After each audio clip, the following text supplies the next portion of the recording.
Les organes de respiration au milieu aérien.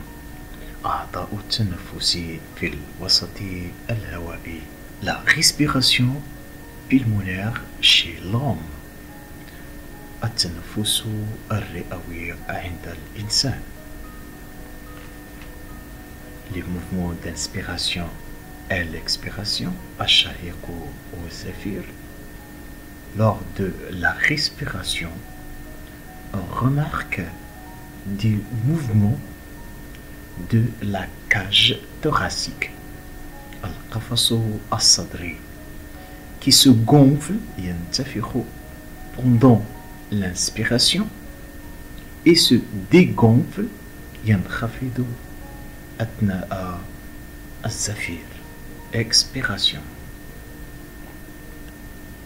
رئة الإنسان مرتبطة بالتخشي أو ما يسمى بالرغم. Le poumon est l'organe responsable de la respiration chez l'homme.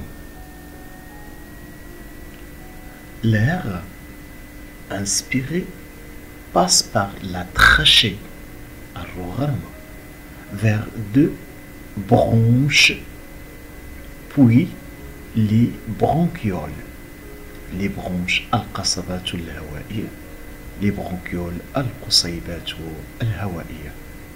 Enfin, il arrive aux alvéoles الأسناخ, où se passe حيث تحدث les échanges gazeux respiratoires avec le son. الجهاز التنفسي عند الإنسان ويتكون من le nez, les voies nasales, الحفر الأنفية, la trachée, le bronche ou bien القصبة الهوائية, les bronchioles, القصيبة الهوائية, les alvéoles pulmonaires, الأسناخ الرئوية. للإشارة الإنسان يحتوي على رئتان, poumon droit et poumon gauche.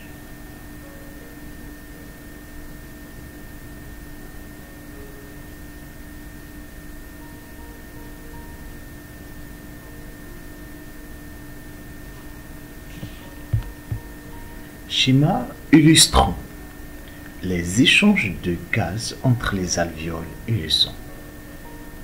وثيقة تبين مختلف التبادلات الغازية بين الأسناخ الرئوية والدم.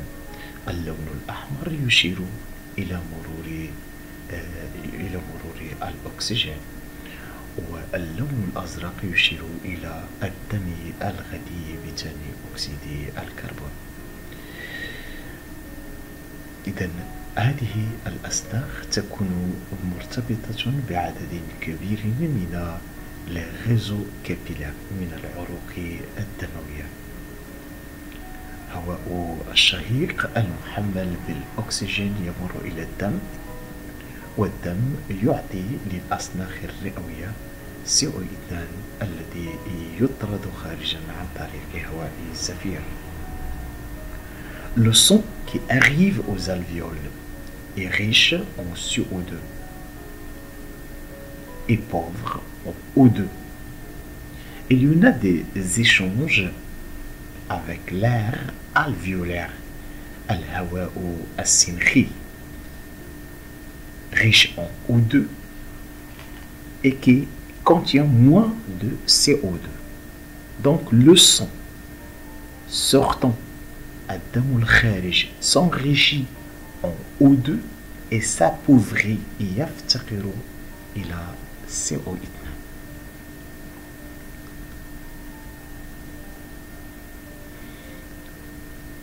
إذن l'homme, comme tous les mammifères كجميع الثدييات، الإنسان يتوفر على des poumons qui lui permettent de respirer dans l'air. Au cours des mouvements respiratoires, خلال الحركات التنفسية, l'air inspiré s'appauvrit en dioxyde de carbone يفتقر إلى ثاني أكسيد الكربون و s'enrichit en dioxygène ويغتني بالأكسجين والعكس صحيح بالنسبة للهواء المسفور. La respiration trachéenne chez le criquet التنفس القصبي عند الجراد. Le criquet possède des stigmates فتحات بطنية liées à des trachées قصبات et des trachéoles ou bien trachéoles القصيبات. L'appareil respiratoire des criquets se compose par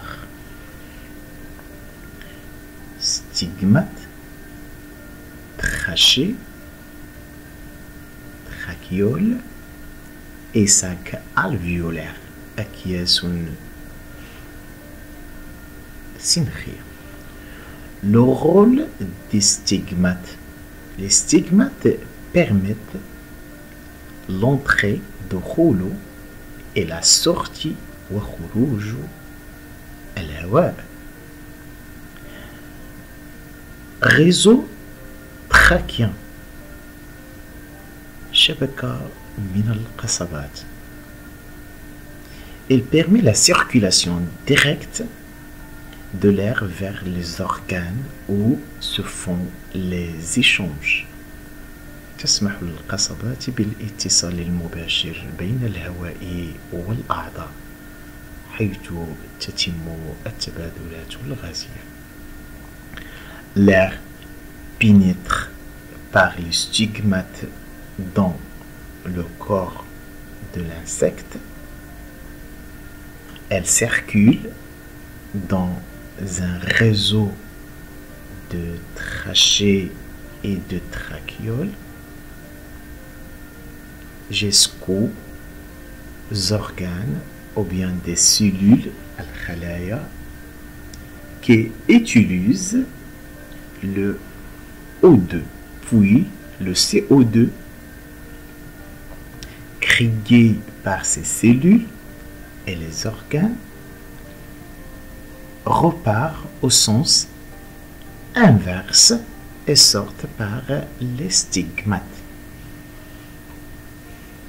نقول في الأخير أن le type de respiration chez le criquet c'est une respiration trachéenne. نوع التنفس عند الجراد تنفس قصبي.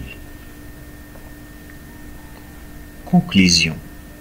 Chez les insectes, الحشرات, les organes respiratoires, الأعضاء التنفسية, sont des trachées عبارة عن قصبات وهي عبارة عن des tuyaux ramifiés عبارة عن قنوات متفرعة en contact direct avec les organes. Les mouvements respiratoires الحركات التنفسية assurent l'entrée et la sortie de l'air au niveau des stigmates. Orifice فتحات تنفسية.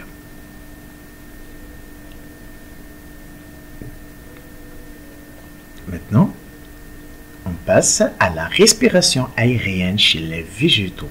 التنفس الهوائي عند النباتات. Les végétaux échangent des gaz avec leur milieu de vie grâce à des petites orifices qui s'appellent les stomates. هناك فتحات تسمى الثغور qui sont des petites pores situés à la surface des feuilles et possèdent une ouverture qui s'appelle l'ostiole qui peut s'ouvrir et se fermer حسب الحالات. أقول قولي هذا وأستغفر لي ولكم أجمعين.